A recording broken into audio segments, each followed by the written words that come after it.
అల్లుడు గారు, మీరిద్దరూ పొయ్యి ముందు కూర్చోవడం ఏంటి? అసలు బజ్జీలు వేయడం ఏంటి? అదేంటత్తయ్య, ఆచారం అని మీరే వేయమన్నారంట. ప్రియ చెప్పింది. ఆచారమా? అసలు ఇలాంటి ఆచారం ప్రపంచంలో ఎక్కడైనా ఉంటుందా? అసలైనా అది చెప్తే మీరెలా నమ్మారయ్యా?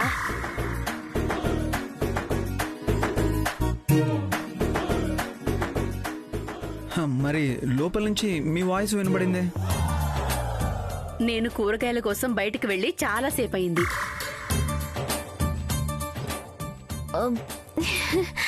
ప్రియా, నిన్ను ఆగో, నిన్ను వచ్చి వేస్తావు మాతోటి. అయిపోయావు. ఆగో. నిన్ను ఎక్కువైపోయినాయి. ఆగమన్నా. ప్రియా, ప్రియా.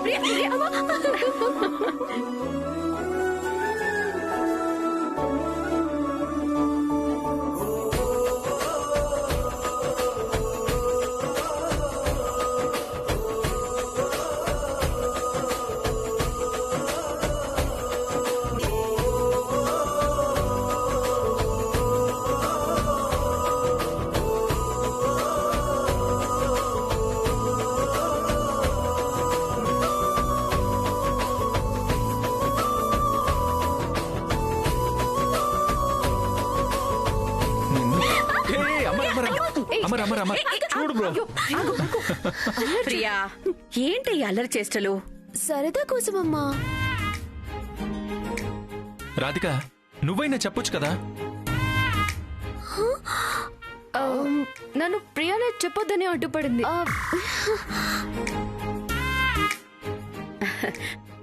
మీరిలా మాకు కొడుకుల్లాగా ఉంటుంటే నాకు చాలా సంతోషంగా ఉంది బాబు. మీ మావయ్య గారు కూడా పైనుంచి చూసి తృప్తి పడతారు.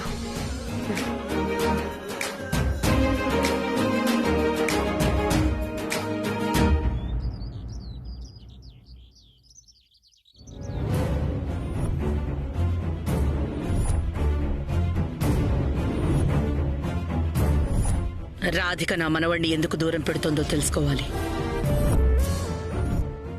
ఫిడాకుల పంపించింది ఎవరో తెలుసుకుని భార్యాభర్తలిద్దరినీ కలిపితే నా బాధ్యత తీరుతుంది.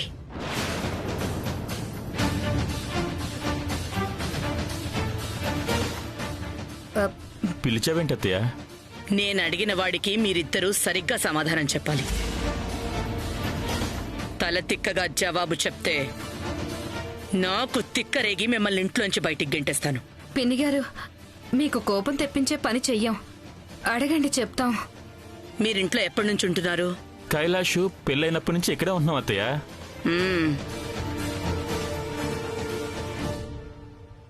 మీరిద్దరూ రాధికా కైలాష్లని అప్పటి నుంచి చూస్తున్నారు కదా. వాళ్ళిద్దరూ ఎలా ఉంటారు? కలిసిమెలిసే ఉంటారా? అతి తెలివి ప్రదర్శించకుండా సరిగ్గా సమాధానం చెప్పండి. కైలాష్ బాబుని రాధిక బాగా చూసుకుంటుంది. కైలాష్ బాబు భార్యని బాగా ఇష్టపడతాడు.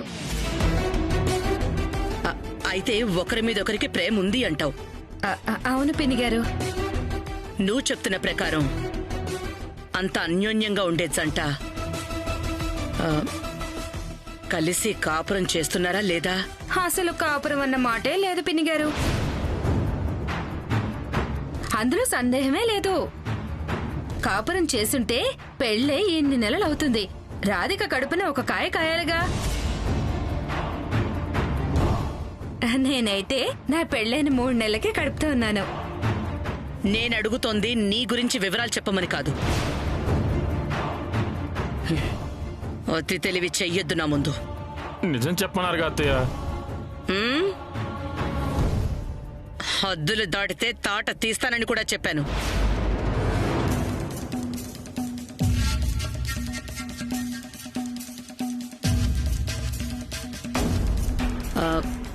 రాధిక తన అత్తగారిని ఎలా చూసుకుంటుంది? చాలా పద్ధతిగా గౌరవంగా ఉంటుంది. వదిన గారి మాటకి చాలా విలువిస్తుంది. భర్తకిష్టమైనవన్నీ వండి పెడుతూ వాడికి ఎలాంటి ఇబ్బంది లేకుండా అవసరాలు తీరుస్తూ అవన్నీ చేస్తుందా? దాంట్లో ఎలాంటి తేడా రానివ్వదు అత్తయ్య.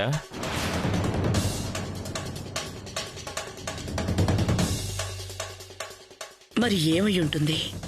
ఆ, ఎందుకు పిన్ని గారు రాధిక గురించి ఇన్ని ప్రశ్నలు అడుగుతున్నారు? నేనడిగిన దానికి మాత్రమే సమాధానం చెప్పండి. తిరిగి నన్ను ప్రశ్నలు వేయొద్దు. వెళ్ళండి. ఆగండి. మీకొక్కతే కూతురు కదూ? అవునత్తయ్య. తన పెళ్లి చేసేసుకుని వెళ్ళిపోయిందిగా, ఇంకా మీరిక్కడెందుకు? నాకిక్కడ కొన్ని బాధ్యతలున్నాయి. అవి తీరిపోయి వెళ్లేటప్పుడు మీరిద్దరూ నాతో పాటు రావాలి. ఆ, ఆ, ఆ, మీతో మేమెందుకు పిన్ని గారు? పిడక ముఖాలేసుకుని మీరిద్దరూ ఇక్కడ చేసేదే ఉంది. నాతో వచ్చారనుకోండి, అక్కడ నాకు 300 గేదెలు 200 ఆవులు ఉన్నాయి. మీరిద్దరూ పేడకళ్ళెత్తి పిడకలు కొడుదురు గాని. మేం పిడకలు కొట్టుకోవడం ఏంటి అత్తయ్య? ఏ నామోషిగా ఉందా?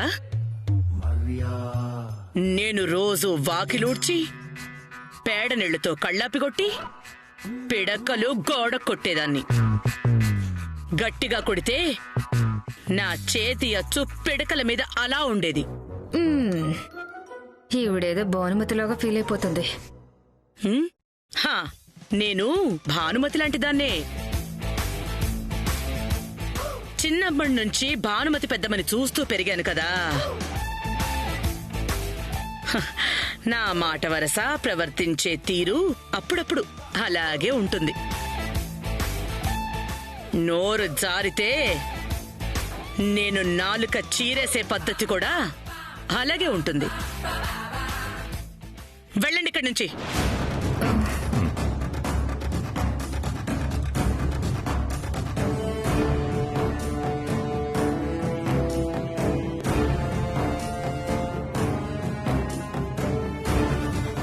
రాధిక తన పద్ధతి మార్చుకుని కైలాష్తో కాపురం చేస్తే సరి.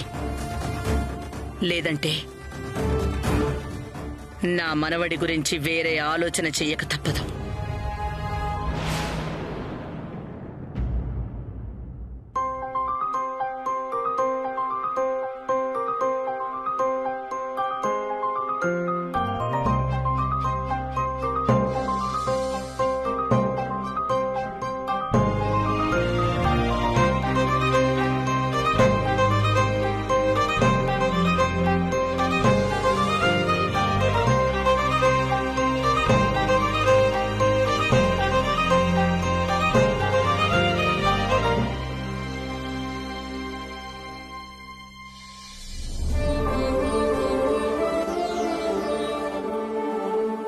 నాతో ఏమన్నా మాట్లాడాలి అత్తయ్య? అవునల్లుడు గారు. దేని గురించి? రాధిక గురించి. చెప్పండి అత్తయ్య. మీ మామయ్య గారు ఈ రోజు ఉంటుంటే ఆయనే మీతో ఈ విషయాలన్నీ మాట్లాడుండేవారు. మీకు రాధికకు మధ్య ఎంత అన్యోన్యత ఉన్నా తల్లిని కదా, కొన్ని విషయాలు మీకు చెప్పడం నా ధర్మం. అత్తయ్య, మీకు అల్లుడిగా కాదు కొడుకుగా ఉంటానని నేనెప్పుడో మాటిచ్చాను. మీరు నాతో ఏం చెప్పాలనుకున్నా సరే నిస్సందేహంగా చెప్పొచ్చు. రాధిక నేను వెనకేసుకొస్తూ చెప్పడం కాదు బాబు. రాధిక చిన్నప్పటి నుంచి కష్టాన్ని, బాధల్ని తన మనసులోనే దాచుకుని సంతోషాల్ని మాత్రమే ఎదుటి వాళ్ళకి పంచే మనస్తత్వం బాబు తనది. తన తండ్రి దగ్గర కూడా, నా దగ్గర, ఆఖరికి ప్రియా దగ్గర కూడా అలాగే ఉంటుంది. ఎవరు ఏమనుకుంటారో నన్ను భయపడి ఎవరికి ఏమీ చెప్పదు. అందువల్ల మీకేదైనా ఇబ్బందులు కలిగితే కడుపులో పెట్టుకోండి బాబు. దాన్ని అర్థం చేసుకోండి బాబు. రాధికని అర్థం చేసుకోమని మీరు నాకు ప్రత్యేకించి చెప్పాల్సిన అవసరం లేదు. ఎందుకంటే నేను నా భార్యని గుండెల్లో పెట్టుకుని ఆరాధిస్తున్నాను. రాధిక కూడా నన్ను చాలా గొప్పగా చూసుకుంటుంది, ఎంతో ప్రేమ చూపిస్తుంది. నేను కత్తిపోట్ల నుంచి కోలుకొని మామూలు మనిషిని అయ్యానంటే అందుకు మీ అమ్మాయే కారణం. తిండి నిద్ర మానేసి నాకెన్నో సేవలు చేసింది. నేనంటే తనకి అంత ప్రాణం. మీరిలా చెప్తుంటే తల్లిగా నాకు చాలా తృప్తిగా ఉంది బాబు. రాధిక దగ్గర అన్నీ బాగుంటాయి అత్తయ్య. ఒక్క విషయంలో మాత్రం నాకు తన అర్థం కావట్లేదు. నాకు అర్థమయ్యేలా తను చెప్పడం లేదు కూడా. ఏంటల్లుడు గారు అది? ఇది నా కోపం కాదు, నా బాధ. మీరు తల్లి లాంటి వారు కాబట్టి మీతో పంచుకుంటున్నాను.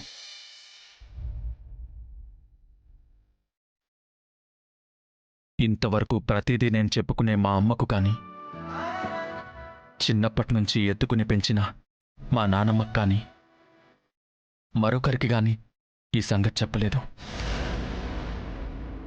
మీకు కూడా మీరు అడిగారు కాబట్టి చెప్తున్నానంతే. పర్లేదు అల్లుడు గారు, చెప్పండి. రాధిక నాకు ఓ దాసిలా సేవలు చేస్తుంది. మంత్రిలా నాకు సలహాలు ఇస్తుంది. రూపంలో లక్ష్మీదేవిలా ఉంటుంది. అమ్మలా అన్నం పెడుతుంది. భూదేవంత ఓర్పుతో వ్యవహరిస్తుంది.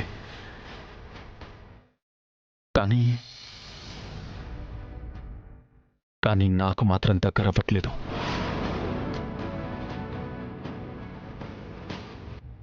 నేనెంత దగ్గరవ్వాలని ప్రయత్నం చేసినా నన్ను మాత్రం తన దూరం పెడుతూనే ఉంది.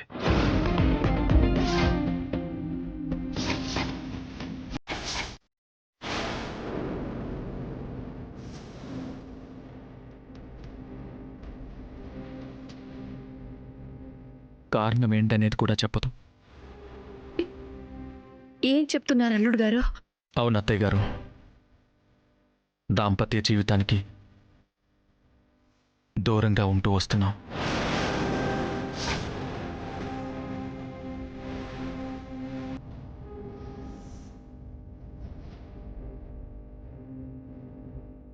ఇదంతా నేను రాధిక మీద కంప్లైంట్ ఇవ్వాలని చెప్పడం లేదు.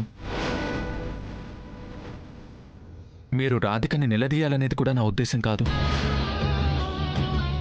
కాకపోతే నా మీద అంత ప్రేమ చూపించే నా భార్య నన్ను ఎందుకు దూరం పెడుతుంది?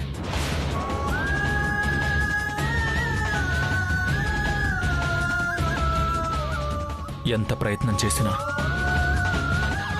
ఆ విషయంలో రాధికని నేను అర్థం చేసుకోలేకపోతున్నాను. నేను వెళ్ళొస్తాను.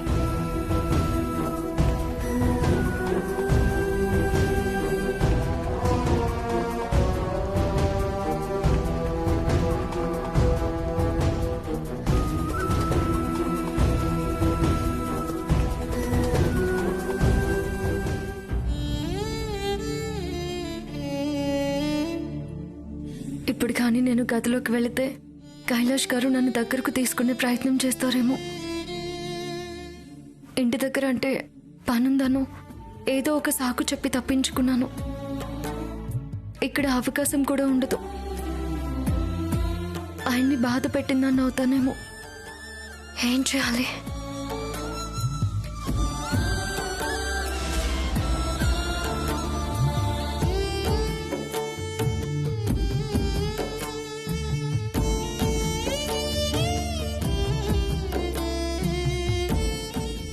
అమ్మ రాధిక, ఇప్పటికే బాగా పొద్దుపోయింది.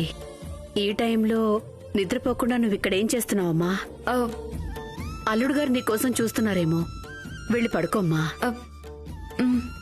అలాగేనమ్మా. రాధిక, ఏంటమ్మా? సమస్య ఏం లేదు కదా? అంతా బానే ఉంది కదమ్మా? బానే ఉందమ్మా, అసలు ఏ సమస్య లేదు. అది కాదమ్మా, రాజేశ్వరి దేవి గారు వచ్చి మాట్లాడి వెళ్ళిన దగ్గర నుంచి నా మనసు స్థిమిత పడ్డం లేదు. మీ కాపురం ఏమవుతుందోనన్న భయంతో సరిగ్గా నాకు నిద్ర కూడా పట్టడం లేదు రాధిక. నా కాపురానికి వచ్చిన నష్టం ఏమీ లేదమ్మా. నువ్వివేమీ ఆలోచించకుండా పడుకో. ఆ విషయంలో నేను చాలా స్పష్టంగా ఉన్నానమ్మా. ఒక విషయం గట్టిగా గుర్తుపెట్టుకో, నీ కూతురు తప్పు చేయదు. నాకు తెలుసమ్మా, కానీ తల్లిగా నాకుండే కంగారు నాకుంటుంది కదా, అందుకే అడిగాను రాధిక. సరేమ్మా, నువ్వు వెళ్ళు. అలాగే కిచెన్లో పాలున్నాయి, అల్లుడు గారికి తీసుకెళ్ళివ్వు.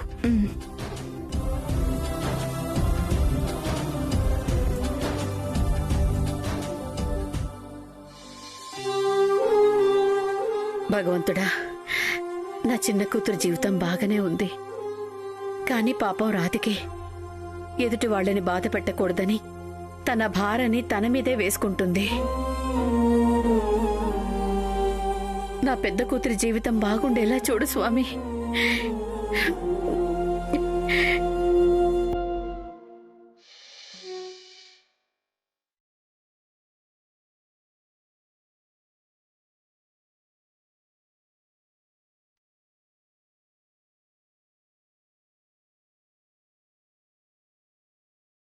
ఏమండి ఏమండి పాలు రాధిక అక్కడ పెట్టు.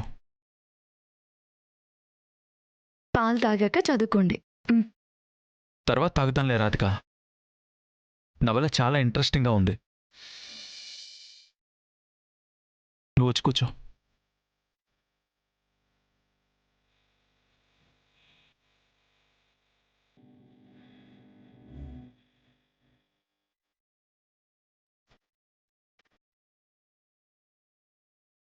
ఒక పని చేయి, నువ్వు పడుకో, నేను నవల పూర్తి చేసి తర్వాత పడుకుంటాను. నిద్ర కూడా మానేసి చదివేంత ఏముందండి ఆ నవల్లో? ఈ కథ నీకు చెప్తే నా ఎక్సైట్మెంట్ ఇంకా ఎక్కువ పెరుగుతుంది. ఇదొక అద్భుతమైన ప్రేమ కథ. ప్రేమ కథనా? అవును, ఒక అమ్మాయి అబ్బాయి ప్రేమించుకున్నారు రాధిక. ఆ అమ్మాయి అనుకోని పరిస్థితుల్లో వేరే అతన్ని పెళ్లి చేసుకుంది.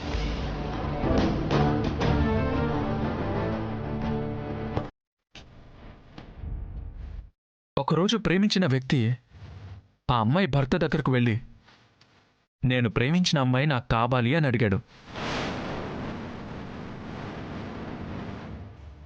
ఆ భర్త అతని ప్రేమని అర్థం చేసుకుని తన భార్యని ప్రేమించిన వ్యక్తితో పంపించేశాడు.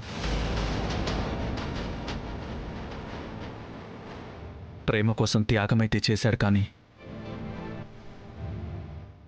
భార్య అంటే అతనికి ఎంతో ప్రేమ, చెప్పలేనంత ఇష్టం.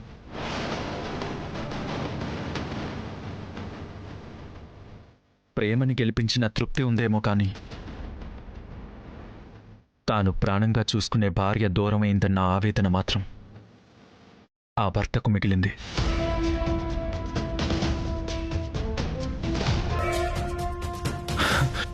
Wow, what a triangle love story కదా. ఏమంటావు రాధిక? ఇలాంటి కథలు పుస్తకాల్లో చదవడానికి మాత్రమే బాగుంటాయి, నిజ జీవితంలో చండాలంగా ఉంటాయి.